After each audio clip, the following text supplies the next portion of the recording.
नमस्कार दोस्तों, next India news देख रहे हैं आप। 15 नवंबर 2024 को दिल्ली में गांधी शांति प्रतिष्ठान के सभागार में भारत के मशहूर और वरिष्ठ पत्रकार उर्मिलेश को कुलदीप नैयर पत्रकारिता सम्मान 2023 से सम्मानित किया गया। आपको बता दें, ये सम्मान उन पत्रकारों को दिया जाता है जिन्होंने अपने पत्रकारिता के कार्यकाल में श्रेष्ठ कार्य किया हो। इस अवसर पर वरिष्ठ पत्रकार उर्मिलेश ने भारतीय मीडिया और उसमें बहुजनों की हिस्सेदारी का सवाल उठाया। उर्मिलेश ने संबोधन के शुरुआत में ही गांधी शांति प्रतिष्ठान के प्रति आभार प्रकट किया और उन्होंने प्रेस की स्वतंत्रता का जिक्र करते हुए कहा कि जिन देशों में प्रेस स्वतंत्र है वहां के विकास संबंधी अन्य सूचकांक अच्छे हैं।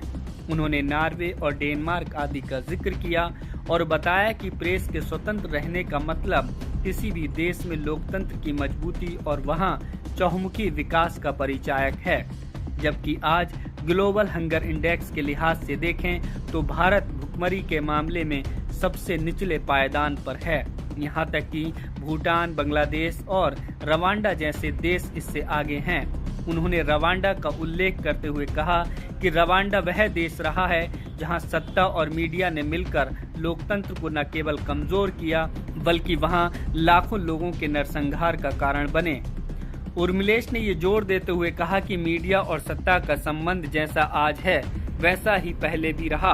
1950 के दशक में तत्कालीन कांग्रेस सरकार द्वारा केरल, जम्मू कश्मीर और पंजाब में निर्वाचित सरकारों को गिरा दिया गया।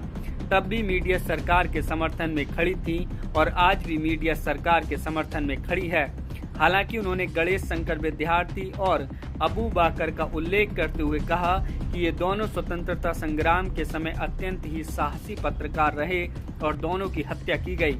उन्होंने गणेश शंकर विद्यार्थी की पत्रकारिता का उल्लेख करते हुए कहा कि उन्होंने अपनी पत्रिका प्रताप में सभी को जगह दिया। उनकी पत्रिका में वामपंथी और दक्षिणपंथी सभी के आलेख छप रहे थे।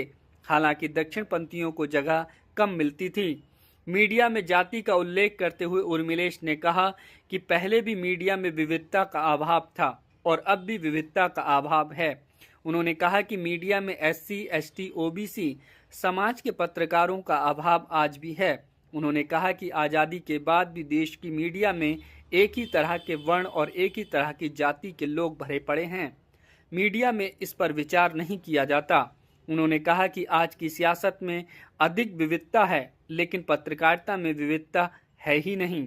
ये देखकर आश्चर्य होता है कि आज़ादी के इतने सारे लोकतांत्रिक प्रयासों के बावजूद इस मुद्दे पर लिखने वाला पहला व्यक्ति विदेशी है जिनका नाम रॉबिन जेफरी है। उन्होंने अपनी किताब India's newspaper revolution, capitalism, politics and the Indian language press 1977 to 99 में इसका उल्लेख किया। बाद में उनकी इस किताब का अनुवाद Indian institute of mass communication ने कराया। इसमें इस बात का उल्लेख है कि भारतीय प्रेस इतना राष्ट्रवादी क्यों रहा है और इसमें एक ही तरह के वर्ण और जाति के लोग क्यों भरे पड़े हैं। उन्होंने कहा कि आज देश में लोकतंत्र और प्रेस की जो समस्या है उनमें एक समस्या ये भी है। उन्होंने कहा कि मीडिया में विविधता के सवाल पर लिखने वाले दूसरे व्यक्ति रहे BN उनियाल, जो कि ब्राह्मण थे। उन्होंने उनके द्वारा लिखित लेख in search of A Dalit journalist का जिक्र करते हुए कहा कि अपने लेख में उनियाल ने ये कारण बताया है कि ये आलेख उन्होंने एक विदेशी पत्रकार द्वारा ये पूछे जाने पर लिखा कि भारत में कोई एक SC वर्ग के पत्रकार का नाम बताएं ताकि उसे उल्लेखित कर सकें। वह विदेशी पत्रकार काशीराम और मायावती की राजनीति पर एक आर्टिकल लिख रहे थे। उर्मिलेश के मुताबिक उनियाल ने विदेशी पत्रकार को बताया कि 3 दशकों की अपनी पत्रकारिता के दौरान वे किसी SC वर्ग के पत्रकार से नहीं मिले, लेकिन उन्होंने उस विदेशी पत्रकार को 7 दिन में किसी SC वर्ग के पत्रकार के बारे में बताने की बात कही। अपने आलेख में उनियाल ने लिखा कि भारत सरकार द्वारा मान्यता प्राप्त सैकड़ों पत्रकारों में एक भी SC वर्ग से पत्रकार नहीं मिला। उन्होंने कहा कि ये हालात तब थे जब देश में पहले SC वर्ग से राष्ट्रपति KR नारायण थे। उस समय एक SC वर्ग का व्यक्ति राजनीतिक परिस्थितियों के कारण देश का राष्ट्रपति तो बन सकता था, लेकिन वह किसी अखबार का मान्यता प्राप्त पत्रकार या फिर संपादक नहीं बन सकता था। आज भी देश के किसी भी अखबार का संपादक SC वर्ग से नहीं है। रॉबिन जेफरी को अपने 10 साल के रिसर्च में एक एससी वर्ग से पत्रकार रविंद्र दास मिले, जो तमिलनाडु में सीपीआई के मुखपत्र के लिए पत्रकारिता करते थे। उर्मिलेश ने कहा कि रविंद्र दास भी इस कारण पत्रकारिता कर पाए क्योंकि अन्य लोगों को ये मालूम नहीं था कि वे एससी वर्ग से हैं।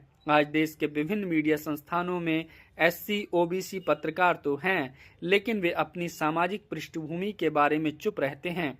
रविंद्र दास भी चुप रहते थे और आज के एससी ओबीसी पत्रकार भी चुप रहते हैं।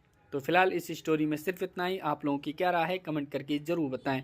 चैनल पर अगर आप नए हैं तो प्लीज़ चैनल को सब्सक्राइब कीजिए, वीडियो को लाइक कीजिए, शेयर कीजिएगा। शुक्रिया।